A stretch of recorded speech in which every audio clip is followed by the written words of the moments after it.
विदेशी बाजार के संकेतों के साथ कर लेते हैं जो कि अच्छे नजर आ रहे हैं। स्टिक्स निफ्टी अगर आप देखेंगे करीब 60 अंकों की तेजी के साथ 15,462 के लेवल्स पर हरे निशान में ट्रेड करता हुआ नजर आ रहा है। इसके अलावा तमाम एशियाई बाजार, जापान और कोरिया के बाजार में भी आधे % के अप मूव्स यहां पर नजर आ रहे हैं।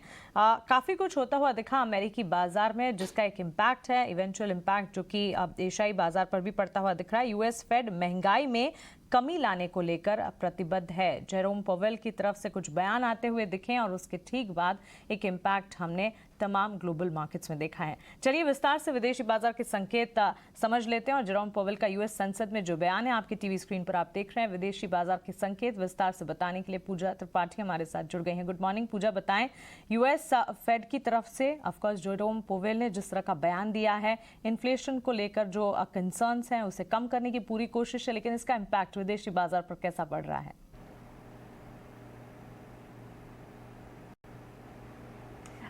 कल कुछ जैसे कि आप बता रही थी कि कल कुछ काफ़ी इवेंट हुए हैं जिसमें कि बयान या निकल कर आए हैं और उसी का असर कल हमने देखा दिन भर अमेरिकी बाज़ारों में रहा। लेकिन क्लोजिंग जो हुई वो हल्की गिरावट के साथ ही देखने को मिली है। निचले स्तरों से थोड़ा संभलने की कोशिश की, लेकिन जब बयान आए तो जो क्लोजिंग हुई है वो लाल निशान में ही देखने को मिली है। जेरोम पवेल का यूएस संसद में जो बयान था, जो कि वो अपनी टेस्टिमोनी पेश करने वाले थे कांग्रेस के सामने, उसमें उनका कहना है कि जो महंगाई दर है उसको वो नीचे लाने की पूरी कोशिश करेंगे और आगे आने वाले समय में ब्याज दरों में और बढ़ोतरी देखने को मिल सकती है। इसके अलावा उन्होंने ये भी कहा है कि अमेरिकी इकोनॉमी में मंदी के हालात आने वाले समय में बन सकते हैं, जिसकी की अटकलें कुछ महीने पहले तक लगाई जा रही थी, अब वो रियलिटी होते हुए दिखाई दे रही है। तो इस तरह के कुछ बयान यहाँ पर निकल कर आए हैं। मंदी को लेकर, महंगाई को लेकर उन्होंने कहा कि इसको कंट्रोल करने की कोशिश करेंगे, लेकिन मंदी का जो बयान था वो कहीं ना कहीं नर्वसनेस फैला रहा था बाजार में। तो कुछ मिले जुले से जो बयान निकल कर आए हैं जेरोम पवेल की तरफ से, उसकी वजह से हमने देखा कि बाजार भी उसको समझने की कोशिश ही कर रहा था, यूएस बाजार, और जो क्लोजिंग हुई है वो यहाँ पर हल्की गिरावट के साथ ही देखने को मिली है। एक और कल इवेंट हुआ मानसी, यूएस प्रेसिडेंट ने जो बाइडेन ने कांग्रेस से 3 महीने के लिए फेडरल गैस टैक्स को निलंबित करने के लिए कहा है। इसकी काफ़ी समय से मांग भी की जा रही थी और यूएस के नागरिकों में इस चीज़ को लेकर एक गुस्सा भी था कि जिस तरह से प्राइस बढ़ते जा रही है, कॉस्ट बढ़ रहे थे, गैस की बढ़ती कीमतों को लेकर एक कंसर्न था। तो फिलहाल टेम्परेरी उनकी तरफ से ये कदम लिया गया है और उसी का असर फिर हमने कच्चे तेल में भी वहाँ पर देखने को मिला और 104 के आसपास देखिए दायरे में यहाँ पर कारोबार करता हुआ नजर आ रहा है कच्चा तेल भी। यूरोप के बाजारों की चाल भी कुछ ऐसी ही रही, हल्की गिरावट के साथ यहाँ पर भी क्लोजिंग देखने को मिली है। जो भी रिकवरी हमने देखी सोमवार और मंगलवार के दिन खत्म होते हुए दिखाई दी और कमजोरी के साथ यहाँ पर भी क्लोजिंग देखने को मिली है।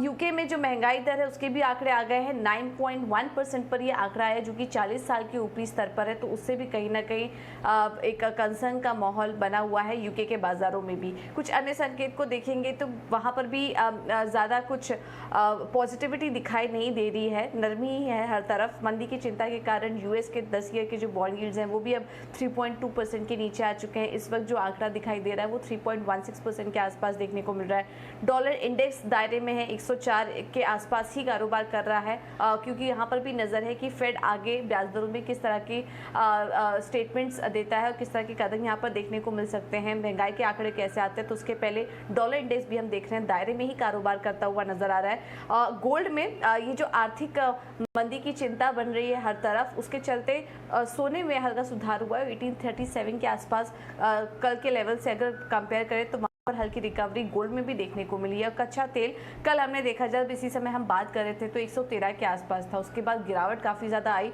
और इस वक्त 104 के आसपास कच्चा तेल भी दिखाई दे रहा है और माना जा रहा है कि यहाँ पर अभी और भी गिरावट देखने को मिल सकती है। पूजा शुक्रिया आपका विदेशी बाजार के संकेत विस्तार से हमें बताने के लिए। तो क्लियरली विदेशी बाजार में अगर देखें, ऑफकोर्स एशियाई बाजार की जो पॉजिटिव शुरुआत होती हुई दिखी है, सेंटिमेंट ये सुधार रही हैं, लेकिन बीती रात अमेरिकी बाजार में अगर देखें उतार चढ़ाव के साथ ट्रेड्स दिखें, निचले स्तरों से रिकवरी भी आई, लेकिन फाइनल क्लोजिंग की अगर बात करें डाउ, नैस्डैक और S&P में लाल निशान के साथ क्लोजिंग देखने को मिली है। आज एशियाई बाजार की मजबूती जो है वो भारतीय बाजार के लिए कितनी ज्यादा मजबूती या कितने सपोर्ट लेकर आती है वो देखना काफी इंपॉर्टेंट होगा।